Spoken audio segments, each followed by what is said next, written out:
ਤੁਸੀਂ ਵੇਖ ਰਹੇ ਹੋ ਚੈਨਲ ਨਿਊਜ਼ ਡੇਟਲਾਈਨ ਪੰਜਾਬ। ਮੈਂ ਹਾਂ ਰਿਤੇਸ਼ ਲੱਖੀ। ਅੱਜ ਦੀ ਰਿਪੋਰਟ ਵਿੱਚ ਗੱਲਬਾਤ ਹੋਏਗੀ ਲੋਕ ਸਭਾ ਹਲਕੇ ਖਡੂਰ ਸਾਹਿਬ ਬਾਰੇ। ਇਸ ਸੀਟ ਉੱਤੇ ਇੱਕ ਬਹੁਤ ਹੀ ਫਸਮਾ ਸਿਆਸੀ ਮੁਕਾਬਲਾ ਤੇ ਸੰਭਵ ਹੈ ਕਿ ਸਿਆਸੀ ਦਿੱਗਜਾਂ ਦਾ ਮੁਕਾਬਲਾ ਇਸ ਵਾਰ ਲੋਕ ਸਭਾ ਚੋਣਾਂ ਦੇ ਵਿੱਚ ਵੇਖਣ ਨੂੰ ਮਿਲੇ। ਮੌਜੂਦਾ ਸਾਂਸਦ ਜਸਵੀਰ ਸਿੰਘ ਡਿੰਪਾ ਗਿੱਲ, ਜੋ ਕਿ ਇੱਥੋਂ ਕਾਂਗਰਸ ਦੇ ਸਿਟਿੰਗ ਐਮਪੀ ਹੈਗੇ ਨੇ, ਉਹਨਾਂ ਨੂੰ ਖਾਸੀਆਂ ਚੁਣੌਤੀਆਂ ਦਾ ਸਾਹਮਣਾ ਇਸ ਵਾਰ ਕਰਨਾ ਪੈ ਸਕਦਾ ਹੈ। ਐਂਟੀ ਇਨਕੰਬੈਂਸੀ ਇੱਕ ਫੈਕਟਰ ਹੈ, ਲੇਕਿਨ ਸਭ ਤੋਂ ਵੱਡੀ ਗੱਲ ਹੈ ਕਿ ਸਮੀਕਰਨ ਬਦਲ ਚੁੱਕੇ ਹੈ।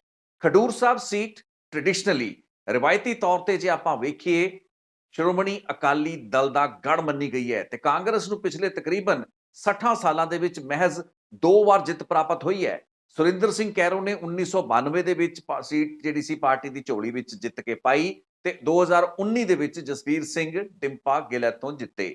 ਇਸ ਤੋਂ ਇਲਾਵਾ ਜਿੰਨੀਆਂ ਵੀ ਇਲੈਕਸ਼ਨਸ ਆਈਆਂ, ਉਹ ਸਾਰੀ ਦੀਆਂ ਸਾਰੀਆਂ ਜਾਂ ਤਾਂ ਸ਼੍ਰੋਮਣੀ ਅਕਾਲੀ ਦਲ ਜਾਂ ਫਿਰ ਇੱਕ ਵਾਰ ਅਕਾਲੀ ਦਲ ਮਾਨ ਯਾਨੀ ਕਿ ਖੁਦ ਸਿਮਰਨਜੀਤ ਸਿੰਘ ਮਾਨ, ਜੋ ਕਿ 1999 ਦੀ ਉਸ ਲਹਿਰ ਦੇ ਵਿੱਚ ਤਰਨਤਾਰਨ, ਜੋ ਕਿ ਖਡੂਰ ਸਾਹਿਬ ਇਹ ਸੀਟ ਪਹਿਲਾਂ ਹੋਇਆ ਕਰਦੀ ਸੀ, ਉੱਥੋਂ ਲੜਦੇ ਨੇ ਤੇ ਜਿੱਤਦੇ ਨੇ। ਦੋਸਤੋ, ਅੱਜ ਇਸ ਸੀਟ ਦੇ ਉੱਤੇ ਸਿਆਸੀ ਮੁਕਾਬਲੇ ਨੂੰ ਸਮਝਣ ਦੀ ਕੋਸ਼ਿਸ਼ ਕਰਨੀ ਹੈ, ਲੇਕਿਨ ਇਸ ਤੋਂ ਪਹਿਲਾਂ ਕਿ ਆਪਾਂ ਆਪਣੀ ਇਸ ਰਿਪੋਰਟ ਨੂੰ ਅੱਗੇ ਤੋਰੀਏ, ਬੇਨਤੀ ਇੱਕ ਵਾਰ ਫੇਰ ਹੈ, ਚੈਨਲ ਨਿਊਜ਼ ਡੇਟਲਾਈਨ ਪੰਜਾਬ ਨੂੰ ਤੁਸੀਂ ਫੋਲੋ ਜ਼ਰੂਰ ਕਰੋ YouTube ਉੱਤੇ। ਇਸੇ ਚੈਨਲ ਉੱਤੇ ਸਿਆਸੀ ਸਮੀਕਰਨ ਅਤੇ ਰਾਜਸੀ ਮਾਮਲਿਆਂ ਨਾਲ ਜੁੜੀਆਂ ਮੇਰੀਆਂ ਯਾਨੀ ਰਿਤੇਸ਼ ਲੱਖੀ ਦੀਆਂ ਰਿਪੋਰਟਸ ਤੁਸੀਂ ਵੇਖ ਸੁਣ ਪਾਓਗੇ। ਦੋਸਤੋ, ਲੋਕ ਸਭਾ ਸੀਟ ਖਡੂਰ ਸਾਹਿਬ ਉੱਤੇ ਹੋਣ ਵਾਲਾ ਚੋਣ ਮੁਕਾਬਲਾ, ਸਿਆਸੀ ਮੁਕਾਬਲਾ ਇਸ ਵਾਰ ਬਹੁਤ ਹੀ ਵੱਖਰਾ ਰਹਿਣ ਵਾਲਾ ਹੈ। ਹਾਲਾਂਕਿ ਰਿਵਾਇਤੀ ਤੌਰ ਉੱਤੇ ਇਹ ਸੀਟ ਸ਼੍ਰੋਮਣੀ ਅਕਾਲੀ ਦਲ ਦਾ ਗੜ ਹੈ। ਗੜ ਦਾ ਮਤਲਬ ਗੜ। ਸ਼੍ਰੋਮਣੀ ਅਕਾਲੀ ਦਲ ਨੇ ਬੀਤੇ ਤਕਰੀਬਨ 60 ਸਾਲਾਂ ਦੇ ਵਿੱਚ ਇੱਥੋਂ ਦੀ ਪਾਰਲੀਮੈਂਟਰੀ ਜਿਹੜੀ ਰਾਜਨੀਤੀ ਹੈ ਉਸ ਉੱਤੇ ਆਪਣਾ ਛਾਪ, ਆਪਣਾ ਸਿੱਕਾ ਬਹੁਤ ਹੀ ਮਜ਼ਬੂਤੀ ਨਾਲ ਜਮਾਇਆ ਹੈ। 2009 ਤੋਂ ਪਹਿਲਾਂ ਇਹ ਸੀਟ ਤਰਨਤਾਰਨ ਸੀਟ ਅਖਵਾਇਆ ਕਰਦੀ ਸੀ ਤੇ ਇਸ ਸੀਟ ਉੱਤੇ ਲਗਾਤਾਰ ਅਕਾਲੀ ਦਲ ਦੇ ਮੈਂਬਰ ਪਾਰਲੀਮੈਂਟ ਜਿੱਤਦੇ ਰਹੇ। ਸਾਲ 1977, 1980 ਅਤੇ 1985 ਤਿੰਨ ਬੈਕ ਟੂ ਬੈਕ ਇਲੈਕਸ਼ਨਸ ਦੇ ਵਿੱਚ ਅਕਾਲੀ ਦਲ ਦੇ ਉਮੀਦਵਾਰਾਂ ਦੀ ਜਿੱਤ ਹੁੰਦੀ ਹੈ। ਐਮਪੀ ਅਕਾਲੀ ਦਲ ਤੋਂ ਚੁਣੇ ਜਾਂਦੇ ਨੇ। 1977 ਦੇ ਵਿੱਚ ਸਰਦਾਰ ਮੋਹਨ ਸਿੰਘ ਟੂਰ, 1980 ਦੇ ਵਿੱਚ ਲਹਿਣਾ ਸਿੰਘ ਅਤੇ 1985 ਦੇ ਵਿੱਚ ਤਰਲੋਚਨ ਸਿੰਘ ਟੂਰ ਇੱਥੋਂ ਐਮਪੀ, ਸ਼੍ਰੋਮਣੀ ਅਕਾਲੀ ਦਲ ਦੇ ਐਮਪੀ ਚੁਣੇ ਗਏ। 1999 ਦੇ ਵਿੱਚ ਇੱਕ ਲਹਿਰ ਵੱਖਰੀ ਚੱਲਦੀ ਪਈ ਸੀ। ਸਿਮਰਨਜੀਤ ਸਿੰਘ ਮਾਨ ਤਰਨਤਾਰਨ ਸੀਟ ਤੋਂ ਚੋਣ ਲੜਦੇ ਨੇ ਤੇ ਇੱਕ ਰਿਕਾਰਡ ਉਹਨਾਂ ਨੇ ਨਵਾਂ ਕਾਇਮ ਕੀਤਾ। 5.5 ਲੱਖ ਤੋਂ ਵੱਧ ਵੋਟਾਂ ਸਿਮਰਨਜੀਤ ਸਿੰਘ ਮਾਨ ਨੂੰ ਮਿਲੀਆਂ। ਮੈਂਬਰ ਪਾਰਲੀਮੈਂਟ ਦੇ ਵਿੱਚ ਸਿਮਰਨਜੀਤ ਸਿੰਘ ਮਾਨ ਤੇ ਉਹਨਾਂ ਦੇ ਨਾਲ ਦੇ 9 ਹੋਰ ਐਮਪੀ ਪਹੁੰਚਦੇ ਨੇ, ਜਿਨ੍ਹਾਂ ਦੇ ਵਿੱਚ ਕੁਝ ਇੰਡੀਪੈਂਡੈਂਟ ਚੋਣ ਲੜੇ ਸੀ। ਉਸ ਸਾਲ ਇੱਕ ਵੱਖਰਾ ਇਲੈਕਸ਼ਨ ਸੀ। 1992 ਦਾ ਲੋਕ ਸਭਾ ਇਲੈਕਸ਼ਨ ਸਰਦਾਰ ਪ੍ਰਤਾਪ ਸਿੰਘ ਕੈਰੋਂ ਦੇ ਬੇਟੇ ਸੁਰਿੰਦਰ ਸਿੰਘ ਕੈਰੋਂ ਨੇ ਇੱਥੋਂ ਜਿੱਤ ਕੇ ਲੋਕ ਸਭਾ ਸੀਟ ਕਾਂਗਰਸ ਦੀ ਝੋਲੀ ਵਿੱਚ ਬਹੁਤ ਸਾਲਾਂ ਨਹੀਂ ਬਲਕਿ ਕਈ ਦਹਾਕਿਆਂ ਬਾਅਦ ਪਾਈ ਸੀ। 1996 ਅਤੇ 1998 ਦਾ ਇਲੈਕਸ਼ਨ ਫਿਰ ਅਕਾਲੀ ਦਲ ਦੇ ਹੀ ਪੱਖ ਵਿੱਚ ਗਿਆ। ਇੱਥੋਂ ਮੇਜਰ ਸਿੰਘ ਉਬੋਕੇ ਅਤੇ ਪ੍ਰੇਮ ਸਿੰਘ ਲਾਲਪੁਰਾ ਸ਼੍ਰੋਮਣੀ ਅਕਾਲੀ ਦਲ ਦੇ ਐਮਪੀ ਚੁਣੇ ਗਏ, ਇਲੈਕਟ ਹੋਏ। 1999 ਦਾ ਇਲੈਕਸ਼ਨ ਦੁਬਾਰਾ ਤਰਲੋਚਨ ਸਿੰਘ ਟੂਰ, ਜੋ ਕਿ 1985 ਦੇ ਵਿੱਚ ਵੀ ਐਮਪੀ ਰਹੇ ਸੀ, ਉਹਨਾਂ ਵੱਲੋਂ ਜਿੱਤਿਆ ਗਿਆ। 2004 ਦੀਆਂ ਚੋਣਾਂ ਲੋਕ ਸਭਾ ਹਲਕੇ ਤਰਨਤਾਰਨ ਦੀ ਬਤੌਰ ਤਰਨਤਾਰਨ ਲੋਕ ਸਭਾ ਹਲਕਾ ਆਖਰੀ ਚੋਣ ਸੀ, ਜਿਸ ਨੂੰ ਜਿੱਤ ਕੇ ਡਾਕਟਰ ਰਤਨ ਸਿੰਘ ਅਜਨਾਲਾ ਨੇ ਸ਼੍ਰੋਮਣੀ ਅਕਾਲੀ ਦਲ ਦੀ ਝੋਲੀ ਦੇ ਵਿੱਚ ਇੱਕ ਵਾਰ ਫਿਰ ਇਹ ਸੀਟ ਪਾਈ। ਇਸ ਤੋਂ ਬਾਅਦ ਹਲਕੇ ਦਾ ਨਾਂ ਤਰਨਤਾਰਨ ਤੋਂ ਬਦਲ ਕੇ ਖਡੂਰ ਸਾਹਿਬ ਰੱਖਿਆ ਗਿਆ। ਹਲਕਾਬੰਦੀ ਦੇ ਵਿੱਚ ਜਿਹੜੇ ਬਦਲਾਅ ਹੋਏ, 2009 ਦੇ ਵਿੱਚ ਵੀ ਹਲਕੇ ਦਾ ਨਾਂ ਬਦਲਿਆ, ਲੇਕਿਨ ਅਕਾਲੀ ਦਲ ਦਾ ਉਮੀਦਵਾਰ ਉਹੀ ਰਿਹਾ। ਡਾਕਟਰ ਰਤਨ ਸਿੰਘ ਅਜਨਾਲਾ 2009 ਦੇ ਵਿੱਚ ਜੇਤੂ ਰਹੇ। ਲੇਕਿਨ ਇਹ ਜਿਹੜੀ ਲੜਾਈ ਸੀ, ਆਮੋ ਸਾਹਮਣੇ ਦੀ ਲੜਾਈ ਸੀ ਤੇ ਇਸ ਵਕਤ ਤੱਕ ਗੁਆਂਢੀ ਹਲਕਾ ਜਲੰਧਰ, ਜੋ ਕਿ ਹੁਣ ਰਿਜ਼ਰਵ ਹੋ ਚੁੱਕਾ ਸੀ, ਉੱਥੋਂ ਨਿਕਲ ਕੇ ਰਾਣਾ ਗੁਰਜੀਤ, ਜੋ ਕਿ ਮੈਂਬਰ ਪਾਰਲੀਮੈਂਟ 2004 ਦੇ ਵਿੱਚ ਜਲੰਧਰ ਸੀਟ ਤੋਂ ਰਹੇ ਸਨ, ਉਹ ਖਡੂਰ ਸਾਹਿਬ ਦੇ ਵਿੱਚ ਆਪਣਾ ਤਾਲ ਠੋਕ ਚੁੱਕੇ ਸਨ।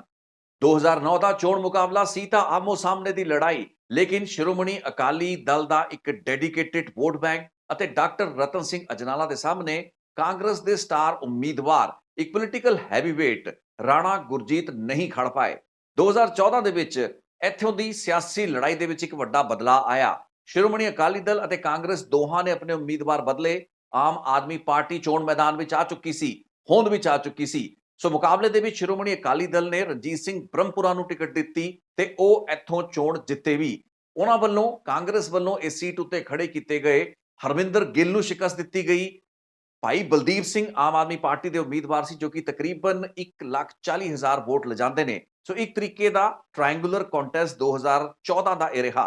2019 ਦੇ ਵਿੱਚ ਕਈ ਦਹਾਕਿਆਂ ਬਾਅਦ ਇੱਥੋਂ ਕਾਂਗਰਸ ਨੂੰ ਇੱਕ ਵੱਡੀ ਪ੍ਰਾਪਤੀ ਹੋਈ, ਕਿਉਂਕਿ ਇਸ ਸਮੇਂ ਤੱਕ ਕਈ ਵੱਡੇ ਫੇਰਬਦਲ ਹੋ ਚੁੱਕੇ ਸਨ। ਹੁਣ ਇਸ ਇਲੈਕਸ਼ਨ ਦੇ ਵਿੱਚ ਅਕਾਲੀ ਦਲ ਦੀ ਹੋਈ ਹਾਰ ਦੇ ਕਈ ਮਲਟੀਪਲ ਫੈਕਟਰ ਸਨ। ਪਾਰਟੀ ਦੀ ਲੀਡਰਸ਼ਿਪ, ਪਾਰਟੀ ਦੇ ਮਾਝੇ ਦੇ ਜਰਨੈਲ ਸਮਝੇ ਜਾਣ ਵਾਲੇ ਰਤਨ ਸਿੰਘ ਅਜਨਾਲਾ ਅਤੇ ਰਣਜੀਤ ਸਿੰਘ ਬ੍ਰਹਮਪੁਰਾ, ਇਹ ਦੋਹੇ ਲੀਡਰਾਂ ਨੂੰ ਨੁਕਰੇ ਲਾਉਣ ਲਈ ਸ਼੍ਰੋਮਣੀ ਅਕਾਲੀ ਦਲ ਦੀ ਲੀਡਰਸ਼ਿਪ, ਜਾਂ ਕਹਿ ਦਈਏ ਕਿ ਬਾਦਲ ਪਰਿਵਾਰ ਨੇ ਬਿਕਰਮ ਸਿੰਘ ਮਜੀਠੀਆ ਨੂੰ ਕਾਫੀ ਹਵਾ ਦਿੱਤੀ। ਇਹੀ ਕਾਰਨ ਸੀ ਕਿ ਬਾਅਦ ਦੇ ਵਿੱਚ ਇਹ ਦੋਹੇ ਲੀਡਰ, ਡਾਕਟਰ ਰਤਨ ਸਿੰਘ ਅਜਨਾਲਾ ਪਹਿਲਾਂ ਤੇ ਬਾਅਦ ਦੇ ਵਿੱਚ ਰਣਜੀਤ ਸਿੰਘ ਬ੍ਰਹਮਪੁਰਾ, ਵੱਖਰੇ ਹੋ ਜਾਂਦੇ ਨੇ। ਸ਼੍ਰੋਮਣੀ ਅਕਾਲੀ ਦਲ ਟਕਸਾਲੀ ਬਣਾ ਲੈਂਦੇ ਨੇ। ਅਕਾਲੀ ਦਲ ਟੁੱਟਣਾ ਸ਼ੁਰੂ ਹੋ ਜਾਂਦਾ। ਉਸ ਤੋਂ ਬਾਅਦ ਸੁਖਦੇਵ ਸਿੰਘ ਢੀਂਡਸਾ ਬਾਹਰ ਗਏ। ਬਾਅਦ ਦੇ ਵਿੱਚ ਡਾਕਟਰ ਰਤਨ ਸਿੰਘ ਅਜਨਾਲਾ ਅਕਾਲੀ ਦਲ ਦੇ ਵਿੱਚ ਵਾਪਸ ਵੀ ਆ ਗਏ। ਸੋ ਇਸ ਤਰੀਕੇ ਦੀ ਜਿਹੜੀ ਟੁੱਟ-ਫੁੱਟ ਰਹੀ, ਉਸ ਦਾ ਕਿਤੇ ਨਾ ਕਿਤੇ ਜਿਹੜਾ ਪ੍ਰੀਕਰਸਰ ਸੀ, ਉਸ ਦਾ ਨੁਕਸਾਨ, ਖਮਿਆਜ਼ਾ ਅਕਾਲੀ ਦਲ ਨੂੰ ਹੋਣਾ ਸ਼ੁਰੂ ਹੋ ਚੁੱਕਾ ਸੀ। ਸੋ 2019 ਦਾ ਜਿਹੜਾ ਚੋਣ ਮੁਕਾਬਲਾ ਹੋਇਆ, ਕਾਂਗਰਸ ਨੇ ਜਸਵੀਰ ਸਿੰਘ ਡਿੰਪਾ ਨੂੰ, ਹੁਣ ਤੁਸੀਂ ਦੇਖੋ 2009 ਦੇ ਵਿੱਚ ਕੈਂਡੀਡੇਟ ਬਦਲਿਆ ਕਾਂਗਰਸ ਨੇ, 2014 ਦੇ ਵਿੱਚ ਉਹਨਾਂ ਨੇ ਹਰਮਿੰਦਰ ਗਿੱਲ ਨੂੰ ਉਤਾਰਿਆ, 2019 ਦੇ ਵਿੱਚ ਜਸਵੀਰ ਸਿੰਘ ਡਿੰਪਾ ਨੂੰ ਮੌਕਾ ਦਿੱਤਾ, ਤੇ ਇਹੀ ਹਾਲ ਅਕਾਲੀ ਦਲ ਦਾ ਵੀ ਸੀ। ਲੋਕ ਸਭਾ ਹਲਕੇ ਖਡੂਰ ਸਾਹਿਬ ਦੇ ਵਿੱਚ ਜਿਵੇਂ ਕਾਂਗਰਸ ਆਪਣੇ ਉਮੀਦਵਾਰਾਂ ਦੇ ਨਾਲ ਤਜਰਬੇ 2009, 14 ਤੇ 19 ਵਿੱਚ ਕਰ ਰਹੀ ਸੀ, ਉਹੀ ਹਾਲ ਅਕਾਲੀ ਦਲ ਦਾ ਵੀ ਸੀ। ਕਿਉਂਕਿ ਇੱਥੇ ਮਾਝੇ ਦਾ ਜਰਨੈਲ ਬਿਕਰਮ ਸਿੰਘ ਮਜੀਠੀਆ ਨੂੰ ਲਾਉਣ ਦੇ ਚੱਕਰ ਦੇ ਵਿੱਚ ਪਾਰਟੀ ਨੇ ਆਪਣੇ ਜਿਹੜੇ ਟਕਸਾਲੀ ਆਗੂ ਸੀ ਬ੍ਰਹਮਪੁਰਾ ਅਤੇ ਅਜਨਾਲਾ, ਉਹਨਾਂ ਨੂੰ ਕਿਤੇ ਨਾ ਕਿਤੇ ਨਿਰਾਸ਼ ਕਰਤਾ ਸੀ। ਸੋ ਪਾਰਟੀ ਨੂੰ ਬੀਬੀ ਜਗੀਰ ਕੌਰ ਨੂੰ ਚੋਣ ਮੈਦਾਨ ਵਿੱਚ ਉਤਾਰਨਾ ਪਿਆ, ਜੋ ਕਿ ਇੱਕ ਮਜ਼ਬੂਤ ਕੈਂਡੀਡੇਟ ਤਾਂ ਸੀ, ਲੇਕਿਨ ਜਸਬੀਰ ਸਿੰਘ ਡਿੰਪਾ ਦੇ ਸਾਹਮਣੇ ਟਿਕ ਨਹੀਂ ਪਾਏ। ਹਾਲਾਂਕਿ ਇਹ ਜਿਹੜੀ 2019 ਦੀ ਲੋਕ ਸਭਾ ਦੀ ਇਲੈਕਸ਼ਨ ਸੀ, ਲੜਾਈ ਸੀ, ਇੱਕ ਟ੍ਰਾਇੰਗੂਲਰ ਫਾਈਟ ਬਣ ਗਈ, ਕਿਉਂਕਿ ਬੀਬੀ ਪਰਮਜੀਤ ਕੌਰ ਖਾਲੜਾ, ਜੋ ਕਿ 1999 ਦੇ ਵਿੱਚ ਵੀ ਇੱਥੋਂ ਚੋਣ ਲੜੇ ਸਨ, ਸਰਦਾਰ ਜਸਵੰਤ ਸਿੰਘ ਖਾਲੜਾ ਮਨੁੱਖੀ ਅਧਿਕਾਰਾਂ ਦੇ ਕਾਰਕੁਨ, ਜਿਨ੍ਹਾਂ ਨੂੰ ਐਕਸਟਰਾ ਜੁਡੀਸ਼ੀਅਲ ਕਿਲਿੰਗ ਦੇ ਵਿੱਚ ਮਾਰਤਾ ਗਿਆ ਸੀ, ਉਹਨਾਂ ਦਾ ਇੱਕ ਵੱਖਰੇ ਲੈਵਲ ਦਾ ਮਿਆਰ ਸੀ। 1999 ਦੇ ਵਿੱਚ ਬੀਬੀ ਪਰਮਜੀਤ ਕੌਰ ਖਾਲੜਾ ਹੋਰਾਂ ਵੱਲੋਂ ਕੋਸ਼ਿਸ਼ ਕੀਤੀ ਗਈ, ਉਹਨਾਂ ਨੂੰ ਜ਼ਿਆਦਾ ਕਾਮਯਾਬੀ ਨਹੀਂ ਮਿਲੀ। ਲੇਕਿਨ 19 ਦੇ ਵਿੱਚ 20 ਸਾਲ ਬਾਅਦ ਜਦੋਂ ਉਹਨਾਂ ਨੇ ਪਿਛਲਾ ਲੋਕ ਸਭਾ ਇਲੈਕਸ਼ਨ ਲੜਿਆ, ਇਸ ਇਲੈਕਸ਼ਨ ਦੇ ਵਿੱਚ ਬੀਬੀ ਖਾਲੜਾ ਨੂੰ 2,14,000 ਦੇ ਆਸ-ਪਾਸ ਵੋਟ ਪਈ। ਬੀਬੀ ਜਗੀਰ ਕੌਰ 3,19,000 ਵੋਟਾਂ ਲਗਾਈ ਸੀ। ਜਸਬੀਰ ਸਿੰਘ ਡਿੰਪਾ 4,69,000, ਤਕਰੀਬਨ 1.5 ਲੱਖ ਦੇ ਆਸ-ਪਾਸ ਦਾ ਮਾਰਜਨ ਸੀ, ਜਿਸ ਤੋਂ ਜਸਬੀਰ ਸਿੰਘ ਡਿੰਪਾ ਨੇ ਬੀਬੀ ਜਗੀਰ ਕੌਰ ਨੂੰ ਹਰਾਇਆ। ਸ਼੍ਰੋਮਣੀ ਅਕਾਲੀ ਦਲ ਦਾ ਗੜ ਰਹੀ ਇਸ ਸੀਟ ਉੱਤੇ 2024 ਦਾ ਮੁਕਾਬਲਾ ਇੱਕ ਬਹੁਤ ਹੀ ਵੱਖਰਾ ਮੁਕਾਬਲਾ ਹੋਏਗਾ। ਹਾਲਾਂਕਿ ਇਸ ਮੁਕਾਬਲੇ ਦੇ ਵਿੱਚ ਸ਼੍ਰੋਮਣੀ ਅਕਾਲੀ ਦਲ ਬਿਕਰਮ ਸਿੰਘ ਮਜੀਠੀਆ, ਉਹੀ ਲੀਡਰ ਜਿਸ ਦੇ ਕਰਕੇ ਰਿਵਾਇਤੀ ਅਕਾਲੀ ਟਕਸਾਲੀ ਅਕਾਲੀਆਂ ਨੂੰ ਖੁੱਡੇ ਲੈਣ ਇੱਕ ਤਰੀਕੇ ਦੇ ਨਾਲ ਇਸ ਇਲਾਕੇ ਦੇ ਵਿੱਚ ਲਾਇਆ ਗਿਆ। ਬੇਸ਼ੱਕ ਬਾਅਦ ਦੇ ਵਿੱਚ ਪਾਰਟੀ ਨੇ ਜਿਹੜੇ ਗਿਲੇ ਸ਼ਿਕਵੇ ਦੂਰ ਕਰਕੇ ਇਹਨਾਂ ਲੀਡਰਾਂ ਨੂੰ ਨਾਲ ਰਲਾ ਲਿਆ, ਲੇਕਿਨ ਉਹ ਗੱਲ ਨਹੀਂ ਬਣੀ, ਕਿਉਂਕਿ तमाम साल, खास करके 10 साल जब तक श्रोमणी अकाली दल की सरकार रही, पूरे माझे इलाके दे विच बिक्रम सिंह मजीठिया नूं ही पार्टी ने मजबूत किया, at the cost of other Shiromani Akali Dal leaders, यानी कि होर लीडरां दी कीमत उत्ते। सो हुण परीक्षा दी घड़ी है ते इसलिए बिक्रम सिंह मजीठिया तैयार बर तैयार भी नजर आ रहे ने। इसे हल्के लोक सभा हल्के दा उन्हां नूं इंचार्ज भी लाया गया। श्रोमणी अकाली दल वल्लों बिक्रम सिंह मजीठिया नूं इस सीट उत्ते, जो कि अकाली दल दा गढ़ रही है, ਚੋਣ ਮੈਦਾਨ ਵਿੱਚ ਉਤਾਰਿਆ ਜਾ ਸਕਦਾ ਹੈ, ਤੇ ਉਹ ਪਾਰਟੀ ਦੇ ਸਭ ਤੋਂ ਮਜ਼ਬੂਤ ਕੈਂਡੀਡੇਟ ਹੈਗੇ ਨੇ। ਇਸ ਤੋਂ ਇਲਾਵਾ ਕੋਈ ਹੋਰ ਵੱਡਾ ਨਾਮ ਨਹੀਂ ਹੈ।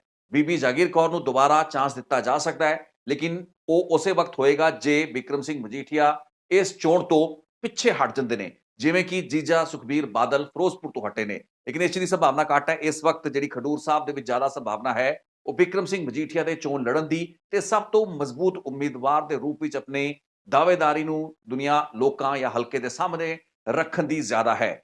ਹੁਣ ਆਪਾਂ ਕਾਂਗਰਸ ਦੇ ਦਾਅਵੇ ਦੀ ਗੱਲ ਵੀ ਜ਼ਰੂਰ ਕਰੀਏ, ਕਿਉਂਕਿ ਸਿਟਿੰਗ ਐਮਪੀ ਤਾਂ ਇੱਥੋਂ ਜਸਬੀਰ ਸਿੰਘ ਡਿੰਪਾ ਹੀ ਨੇ। ਸੋ ਜਸਬੀਰ ਸਿੰਘ ਡਿੰਪਾ ਐਂਟੀ ਇਨਕੰਬੈਂਸੀ ਦਾ ਸਾਹਮਣਾ ਕਰ ਰਹੇ ਹੋ ਸਕਦੇ ਨੇ। ਇੱਥੇ ਇਹ ਵੀ ਦੱਸਣਾ ਜ਼ਰੂਰੀ ਹੈ ਕਿ ਰਾਣਾ ਗੁਰਜੀਤ, ਜੋ ਕਿ 2009 ਦੇ ਵਿੱਚ ਇੱਥੋਂ ਕੰਟੈਸਟ ਕੀਤੇ ਸੀ, ਹਾਰੇ ਸੀ ਡਾਕਟਰ ਰਤਨ ਸਿੰਘ ਅਜਨਾਲਾ ਤੋਂ, ਉਹਨਾਂ ਦੀਆਂ ਵੀ ਨਜ਼ਰਾਂ ਇਸ ਸੀਟ ਉੱਤੇ ਹੈਗੀਆਂ ਨੇ। ਇਸ ਸੀਟ ਉੱਤੇ ਦਾਅਵੇਦਾਰੀ ਦਾ ਇੱਕ ਬਹੁਤ ਵੱਡਾ ਆਧਾਰ ਰਾਣਾ ਗੁਰਜੀਤ ਕੋਲ, ਉਹਨਾਂ ਤੇ ਉਹਨਾਂ ਦੇ ਬੇਟੇ ਦਾ ਉਹ ਜਨ ਆਧਾਰ, ਜੋ ਕਿ ਉਹਨਾਂ ਦੇ ਆਪਣੇ ਵਿਧਾਨ ਸਭਾ ਹਲਕਿਆਂ ਤੋਂ ਉਹਨਾਂ ਨੂੰ ਇੱਥੇ ਮਿਲਦਾ ਹੈ, ਇੱਕ ਤਾਕਤ ਹੈ। ਉਹਨਾਂ ਦੇ ਆਪਣੇ ਵਪਾਰਕ ਇੰਟਰਸਟ ਵੀ ਇਸ ਹਲਕੇ ਦੇ ਵਿੱਚ ਹੈਗੇ ਨੇ। ਇੱਕ ਮਜ਼ਬੂਤ ਕੈਂਡੀਡੇਟ ਰਾਣਾ ਗੁਰਜੀਤ ਜਾਂ ਉਹਨਾਂ ਦਾ ਬੇਟਾ ਹੋ ਸਕਦਾ ਹੈ, ਕਿਉਂਕਿ ਇਸ ਹਲਕੇ ਦੇ ਨਾਲ-ਨਾਲ ਖਡੂਰ ਸਾਹਿਬ ਦੇ ਨਾਲ-ਨਾਲ ਅਨੰਦਪੁਰ ਸਾਹਿਬ ਉੱਤੇ ਵੀ ਰਾਣਾ ਗੁਰਜੀਤ ਇੱਕ ਸਟੇਕ ਲਗਾ ਰਹੇ ਨੇ। ਹਾਲਾਂਕਿ ਉਹਨਾਂ ਨੂੰ ਅਜਿਹੀ ਕੋਈ ਲੋੜ ਨਹੀਂ। ਪੰਜਾਬ ਦੇ ਵਿੱਚ ਆਲਰੇਡੀ ਉਹ ਵਿਧਾਇਕ ਹੈਗੇ ਨੇ, ਵਿਧਾਨ ਸਭਾ ਦੇ ਵਿੱਚ member of legislative assembly. Congress ਵੈਸੇ ਹੀ ਘੱਟ ਵਿਧਾਇਕਾਂ ਵਾਲੀ ਪਾਰਟੀ ਹੈ, ਲੇਕਿਨ ਪੋਸੀਬਲ ਹੈ ਕਿ ਉਹ ਕਿਸੇ ਨਾ ਕਿਸੇ ਸੀਟ ਤੋਂ ਪਾਰਲੀਮੈਂਟ ਦੀ ਇਲੈਕਸ਼ਨ ਲੜਨਾ ਚਾਹਣਗੇ। ਉਸ ਸਥਿਤੀ ਦੇ ਵਿੱਚ ਕਾਂਗਰਸ ਲਈ ਇੱਕ ਦੁਵਿਧਾ ਇਹ ਹੋਏਗੀ ਕਿ ਕੀ ਆਪਣੇ ਸਿਟਿੰਗ ਐਮਪੀ ਜਸਵੀਰ ਸਿੰਘ ਡਿੰਪਾ ਗਿੱਲ ਨੂੰ ਉਹ ਟਿਕਟ ਦੇਣ, यानी कि ਉਹਨਾਂ ਨੂੰ ਰਿਟੇਨ ਰੱਖਣ ਇੱਕ ਕੈਂਡੀਡੇਟ ਦੇ ਰੂਪ ਵਿੱਚ ਜਾਂ ਫਿਰ ਅਜ਼ਮਾਇਸ਼ ਕੀਤੀ ਜਾਏ 2009 ਦੇ ਕੈਂਡੀਡੇਟ ਰਾਣਾ ਗੁਰਜੀਤ ਉੱਤੇ। ਹੁਣ ਇੱਥੇ ਭਾਰਤੀ ਜਨਤਾ ਪਾਰਟੀ ਦਾ ਦਾਅਵਾ ਪਿਕਚਰ ਦੇ ਵਿੱਚ ਆ ਜਾਂਦਾ ਹੈ, ਜਿਸ ਕੋਲ ਕੋਈ ਜ਼ਿਆਦਾ ਮਜ਼ਬੂਤ ਕੈਂਡੀਡੇਟ ਨਹੀਂ ਹੈ। ਹਾਲਾਂਕਿ ਡਾਕਟਰ ਰਤਨ ਸਿੰਘ ਅਜਨਾਲਾ ਜੋ ਕਿ ਅਕਾਲੀ ਦਲ ਤੋਂ ਵੱਖ ਹੋਏ, ਬਾਹਰ ਹੋਏ, ਫਿਰ ਵਾਪਸ ਅਕਾਲੀ ਦਲ ਦੇ ਵਿੱਚ ਚਲੇ ਗਏ। ਉਹਨਾਂ ਦੇ ਬੇਟੇ ਅਮਰਪਾਲ ਬੌਨੀ ਵੱਲੋਂ ਬੀਤੇ ਸਾਲ ਭਾਰਤੀ ਜਨਤਾ ਪਾਰਟੀ ਦਾ ਦਾਮਨ ਫੜ ਲਿਆ ਗਿਆ ਸੀ। ਤਰਨਜੀਤ ਸੰਧੂ ਜੋ ਕਿ ਬੀਜੇਪੀ ਦੇ ਅੰਮ੍ਰਿਤਸਰ ਦੇ ਉਮੀਦਵਾਰ ਹੈਗੇ ਨੇ, ਆਪਣੀ ਕੈਂਪੇਨ ਉਹ ਜਦੋਂ ਅਜਨਾਲਾ ਹਲਕੇ ਦੇ ਵਿੱਚ ਜੋ ਕਿ ਅੰਮ੍ਰਿਤਸਰ ਲੋਕ ਸਭਾ ਦੇ ਵਿੱਚ ਪੈਂਦਾ ਕਰਦੇ ਨੇ, ਉਹ ਡਾਕਟਰ ਰਤਨ ਸਿੰਘ ਅਜਨਾਲਾ ਦਾ ਆਸ਼ੀਰਵਾਦ ਲੈ ਕੇ ਨਿਕਲਦੇ ਨੇ। ਇਸ ਦਾ ਮਤਲਬ ਕੀ ਲਾਇਆ ਜਾਏ? ਡਾਕਟਰ ਰਤਨ ਸਿੰਘ ਅਜਨਾਲਾ ਜੋ ਕਿ 2 ਵਾਰ ਐਮਪੀ ਰਹੇ ਨੇ, ਇੱਕ ਮਜ਼ਬੂਤ ਲੀਡਰ ਨੇ, ਬੇਸ਼ੱਕ ਰਾਜਨੀਤੀ ਦੇ ਵਿੱਚ ਹੁਣ ਓਡੇ ਐਕਟਿਵ ਉਹ ਨਜ਼ਰ ਨਹੀਂ ਆ ਰਹੇ ਕਿ ਉਹਨਾਂ ਦਾ ਇੱਕ ਬਿਹਾਈਂਡ ਦ ਸੀਨ ਜਿਹੜੀ ਮਦਦ ਹੈ, ਇਮਦਾਦ ਹੈ, ਆਪਣੇ ਬੇਟੇ ਜੋ ਕਿ ਬੀਜੇਪੀ ਵਿੱਚ ਸ਼ਾਮਲ ਹੋ ਚੁੱਕਿਆ ਉਸ ਦੇ ਨਾਲ ਹੈ। ਇਸਦੇ ਕੀ ਮਾਇਨੇ ਲਗਾਏ ਜਾਣ ਤੇ ਕੀ ਭਾਰਤੀ ਜਨਤਾ ਪਾਰਟੀ ਜੇ ਕੋਈ ਮਜ਼ਬੂਤ ਕੈਂਡੀਡੇਟ ਲੋਕਲੀ ਉਹਨਾਂ ਕੋਲ ਐਡਾ ਮਜ਼ਬੂਤ ਕੈਂਡੀਡੇਟ ਨਹੀਂ ਹੈ, ਕੁਝ ਲੋਕਾਂ ਵੱਲੋਂ ਟਿਕਟ ਲਈ ਅਪਲਾਈ ਜ਼ਰੂਰ ਕੀਤਾ ਗਿਆ ਹੈ, ਲੇਕਿਨ ਬੀਜੇਪੀ ਕੋਲ ਕੋਈ ਸਥਾਨਕ ਪੱਧਰ ਦਾ ਓਡਾ ਮਜ਼ਬੂਤ ਤੇ ਕਦਾਵਰ ਲੀਡਰ ਨਹੀਂ ਹੈ ਜੋ ਵਿਕਰਮ ਸਿੰਘ ਮਜੀਠੀਆ ਜਾਂ ਫਿਰ ਰਾਣਾ ਗੁਰਜੀਤ, ਜਸਬੀਰ ਸਿੰਘ ਟਿੰਪਾ ਹੋਣਾ ਸਾਹਮਣੇ ਖੜ ਸਕੇ। ਅਜਿਹੀ ਸਥਿਤੀਆਂ ਦੇ ਵਿੱਚ ਕਿਸੇ ਨਾ ਕਿਸੇ ਪਾਰਟੀ ਦੇ ਨਾਰਾਜ਼ ਹੈਵੀਵੇਟ ਜੋ ਕਿ ਕੋਈ ਵੀ ਹੋ ਸਕਦਾ ਹੈ, ਉਹ ਰਾਣਾ ਗੁਰਜੀਤ ਵੀ ਹੋ ਸਕਦੇ ਨੇ, ਉਹ ਜਸਬੀਰ ਟਿੰਪਾ ਗਿੱਲ ਵੀ ਹੋ ਸਕਦੇ ਨੇ, ਉਹ ਕੋਈ ਹੋਰ ਪਾਰਟੀ ਹੈ, ਕਿਸੇ ਬਾਹਰੀ ਹਲਕੇ ਦੇ ਉਮੀਦਵਾਰ ਵੀ ਹੋ ਸਕਦੇ ਨੇ। ਟਿਕਟ ਨਾ ਮਿਲਣ ਦੀ ਸਥਿਤੀ ਦੇ ਵਿੱਚ ਜੇ ਭਾਰਤੀ ਜਨਤਾ ਪਾਰਟੀ ਦੇ ਵਿੱਚ ਜੁਆਇਨ ਕਰਦੇ ਨੇ ਤਾਂ ਪਾਰਟੀ ਇੱਥੋਂ ਕੋਈ ਵੱਡਾ ਚਿਹਰਾ ਉਤਾਰ ਸਕਦੀ ਹੈ, ਲੇਕਿਨ ਫਿਲਹਾਲ ਬੀਜੇਪੀ ਦਾ ਦਾਅਵਾ ਇੱਥੇ ਨਹੀਂ ਹੈ। ਇੱਕ ਹੋਰ ਚੁਣੌਤੀ ਜੋ ਕਿ ਭਾਰਤੀ ਜਨਤਾ ਪਾਰਟੀ ਲਈ ਚੋਣ ਲੜਨ ਵਾਲੇ ਕਿਸੇ ਵੀ ਉਮੀਦਵਾਰ ਲਈ ਇਸ ਸੀਟ ਉੱਤੇ ਰਹਿਣੀ ਹੈ, ਉਹ ਹੈ ਇਸ ਕਨਸਟੀਚੁਐਂਸੀ ਦਾ ਦਿਹਾਤੀ ਸਰੂਪ, ਯਾਨੀ ਕਿ ਇੱਕ ਰੂਰਲ ਬੈਲਟ ਹੈ, ਜਿਸ ਕਾਰਨ ਪੇਂਡੂ ਇਲਾਕਿਆਂ ਦੇ ਵਿੱਚ ਕਿਸਾਨਾਂ ਦੇ ਵਿਰੋਧ ਦਾ ਸਾਹਮਣਾ, ਪ੍ਰਦਰਸ਼ਨਾਂ ਦਾ ਸਾਹਮਣਾ ਕਿਸੇ ਵੀ ਉਮੀਦਵਾਰ ਨੂੰ ਕਰਨਾ ਪੈਣਾ ਹੈ। ਠੀਕ ਉਸੇ ਤਰ੍ਹਾਂ ਜਿਵੇਂ ਹੰਸਰਾਜ ਹੰਸ, ਪਰਨੀਤ ਕੌਰ, ਸੁਸ਼ੀਲ ਕੁਮਾਰ ਰਿੰਕੂ ਆਪਣੀਆਂ ਲੋਕ ਸਭਾ ਸੀਟਾਂ ਉੱਤੇ ਕਰ ਰਹੇ ਹੈਗੇ ਨੇ। ਜਾਂਦੇ ਜਾਂਦੇ ਆਖਰੀ ਜਿਹੜੀ ਐਨਾਲਿਸਿਸ ਹੈ ਉਹ ਕਰਨਾ ਬਣਦਾ ਹੈ ਆਮ ਆਦਮੀ ਪਾਰਟੀ ਦਾ। ਲਾਲਜੀਤ ਭੁੱਲਰ ਕੈਬਨਿਟ ਮੰਤਰੀ ਨੂੰ ਇੱਥੋਂ ਟਿਕਟ ਦਿੱਤੀ ਗਈ ਹੈ। ਆਮ ਆਦਮੀ ਪਾਰਟੀ ਨੇ ਲਾਲਜੀਤ ਭੁੱਲਰ ਨੂੰ ਚੋਣ ਮੈਦਾਨ ਵਿੱਚ ਉਤਾਰਿਆ ਹੈ। ਸੋ ਐਂਟੀ ਇਨਕੰਬੈਂਸੀ ਜੇ ਜਸਬੀਰ ਸਿੰਘ ਡਿੰਪੇ ਦੇ ਖਿਲਾਫ ਹੈ, ਉਸੇ ਤਰੀਕੇ ਦੀ ਐਂਟੀ ਇਨਕੰਬੈਂਸੀ ਦਾ ਸਾਹਮਣਾ ਲਾਲਜੀਤ ਭੁੱਲਰ ਨੂੰ ਵੀ ਕਰਨਾ ਪੈ ਸਕਦਾ ਹੈ। ਬਾਕੀ ਪਾਰਟੀਆਂ ਵੱਲੋਂ ਐਲਾਨ ਨਹੀਂ ਹੋਇਆ ਹੈ, ਲੇਕਿਨ ਆਪ ਨੇ ਸਭ ਤੋਂ ਪਹਿਲਾਂ ਆਪਣੇ ਕੈਬਨਿਟ ਮੰਤਰੀ ਨੂੰ ਚੋਣ ਮੈਦਾਨ ਵਿੱਚ ਉਤਾਰਿਆ। ਸੋ ਐਂਟੀ ਇਨਕੰਬੈਂਸੀ ਜਿਸ ਦਾ ਸਾਹਮਣਾ ਬਤੌਰ ਇੱਕ ਐਮਪੀ ਜਸਬੀਰ ਸਿੰਘ ਡਿੰਪਾ ਗਿੱਲ ਨੂੰ ਕਰਨਾ ਪੈਣਾ ਹੈ, ਉਸੇ ਤਰੀਕੇ ਦੀ ਐਂਟੀ ਇਨਕੰਬੈਂਸੀ ਦਾ ਸਾਹਮਣਾ ਲਾਲਜੀਤ ਭੁੱਲਰ ਨੂੰ ਵੀ ਕਰਨਾ ਪੈ ਸਕਦਾ ਹੈ। ਡਿਪੈਂਡ ਇਹ ਕਰਦਾ ਕਿ ਉਹਨਾਂ ਦੇ ਨਾਲ ਜਿਹੜੇ ਵਿਧਾਇਕ ਨੇ, ਹਲਕੇ ਦੇ ਵਿੱਚ ਕੰਮ ਕਰਨ ਵਾਲੇ ਹੋਰ ਵਿਧਾਇਕ ਨੇ, ਉਹਨਾਂ ਦੀ ਪਰਫਾਰਮੈਂਸ ਆਪਣੇ ਇਲਾਕਿਆਂ ਦੇ ਵਿੱਚ ਕੀ ਰਹਿੰਦੀ ਹੈ। ਇਹ ਚੀਜ਼ ਚੋਣਾਂ ਦੇ ਨਤੀਜਿਆਂ ਤੋਂ ਬਾਅਦ ਦੁਬਾਰਾ ਐਨਾਲਿਸਿਸ ਕਰਨ ਦਾ ਸਾਨੂੰ ਮੌਕਾ ਮਿਲੇਗਾ, ਲੇਕਿਨ ਵਿਧਾਇਕ ਕਿੰਨੇ ਪਪੂਲਰ ਨੇ, ਉਹਨਾਂ ਨੇ ਆਪਣੇ ਹਲਕਿਆਂ 'ਚ ਕਿੰਨਾ ਕੰਮ ਕੀਤਾ ਹੈ, ਆਮ ਆਦਮੀ ਪਾਰਟੀ ਦੇ ਉਮੀਦਵਾਰ ਲਾਲਜੀਤ ਭੁੱਲਰ ਲਈ ਸਭ ਤੋਂ ਜ਼ਿਆਦਾ ਮੈਟਰ ਇਸ ਚੀਜ਼ ਨੇ ਕਰਨਾ। ਹੋਰ ਵੀ ਸੀਟਾਂ ਉੱਤੇ ਉਹਨਾਂ ਦੇ ਜਿਹੜੇ ਐਮਐਲਏਜ਼ ਦੀ ਕਿੰਨੀ ਕੁ ਪਕੜ ਹੈ, ਉਹ ਕਿੰਨਾ ਕੁ ਮਜ਼ਬੂਤ ਆਪਣੇ ਉਮੀਦਵਾਰ ਨੂੰ ਕਰ ਸਕਦੇ ਨੇ, ਇਹ ਇੱਕ ਕ੍ਰਿਟੀਕਲ ਫੈਕਟਰ ਹੋਣ ਵਾਲਾ ਹੈ। ਸੋ ਖਡੂਰ ਸਾਹਿਬ ਜਿਵੇਂ ਹੀ ਸੀਟਾਂ ਦਾ ਐਲਾਨ ਹੁੰਦਾ ਹੈ, ਸ਼੍ਰੋਮਣੀ ਅਕਾਲੀ ਦਲ, ਕਾਂਗਰਸ, ਬੀਜੇਪੀ ਵੱਲੋਂ ਜਦੋਂ ਆਪਣੇ ਉਮੀਦਵਾਰ ਐਲਾਨ ਹੋ ਜਾਣਗੇ, ਉਸ ਵਕਤ ਪਿਕਚਰ ਕਲੀਅਰ ਹੋਏਗੀ। ਚੋਣ ਜਿੱਤ ਪਾਉਣ ਦੀ ਸਮਰੱਥਾ ਹੀ ਇੱਕ ਕ੍ਰਿਟੀਕਲ ਫੈਕਟਰ ਰਹਿਣਾ ਹੈ ਤੇ ਪਾਰਟੀਆਂ ਇਸ ਲਈ ਤਿਆਰ ਬਰ ਤਿਆਰ ਰਹਿਣਗੀਆਂ, ਚਾਹੇ ਉਹ ਅਕਾਲੀ ਦਲ ਹੋਵੇ, ਚਾਹੇ ਉਹ ਕਾਂਗਰਸ ਹੋਵੇ। ਬੀਜੇਪੀ ਦੀ ਵੀ ਨਜ਼ਰਾਂ ਕਿਸੇ ਅਜਿਹੇ ਲੀਡਰ ਉੱਤੇ ਰਹਿ ਸਕਦੀਆਂ ਨੇ ਤੇ ਜੇ ਅੰਦਰ ਖਾਤੇ ਅਕਾਲੀ ਦਲ ਦੇ ਨਾਲ ਕੋਈ ਅੰਡਰਸਟੈਂਡਿੰਗ ਦੀ ਗੱਲ ਰਹੀ ਤਾਂ ਫਿਰ ਬੀਜੇਪੀ ਦਾ ਕੈਂਡੀਡੇਟ ਕੋਈ ਲੋਕਲ ਤੇ ਕਮਜ਼ੋਰ ਕੈਂਡੀਡੇਟ ਹੀ ਇਸ ਸੀਟ ਤੋਂ ਚੋਣ ਮੈਦਾਨ ਦੇ ਵਿੱਚ ਦਿਸ ਸਕਦਾ ਹੈ। ਆਮ ਆਦਮੀ ਪਾਰਟੀ ਨੂੰ ਇਹਨਾਂ ਸਾਰੇ ਉਮੀਦਵਾਰਾਂ ਦਾ ਮੁਕਾਬਲਾ ਕਰਨਾ ਪੈਣਾ ਹੈ। At the end of it ਆਲ ਇਹ ਸੀਟ ਇੱਕ ਸਟਾਰ ਸਟੱਡਡ ਅਫੇਅਰ ਰਹਿ ਸਕਦਾ ਹੈ। ਸੋ ਅੱਜ ਦੀ ਰਿਪੋਰਟ ਨੂੰ ਇੱਥੇ ਰੋਕਾਂਗਾ। ਜਾਂਦੇ ਜਾਂਦੇ ਨਿਊਜ਼ ਡੇਟਲਾਈਨ ਪੰਜਾਬ ਨੂੰ ਸਬਸਕ੍ਰਾਈਬ ਕਰਨ ਦੀ ਬੇਨਤੀ ਦੇ ਨਾਲ ਹੀ ਇਸ ਰਿਪੋਰਟ ਨੂੰ ਰੋਕਾਂਗੇ। ਕੱਲ ਆਪਾਂ ਅਨੰਦਪੁਰ ਸਾਹਿਬ ਲੋਕ ਸਭਾ ਹਲਕੇ ਉੱਤੇ ਗੱਲਬਾਤ ਕਰਾਂਗੇ। ਬਹੁਤ ਬਹੁਤ ਸ਼ੁਕਰੀਆ ਇਸ ਰਿਪੋਰਟ ਨੂੰ ਵੇਖਣ ਲਈ ਤੇ ਆਪਣਾ ਕੀਮਤੀ ਸਮਾਂ ਮੈਨੂੰ ਦੇਣ ਲਈ।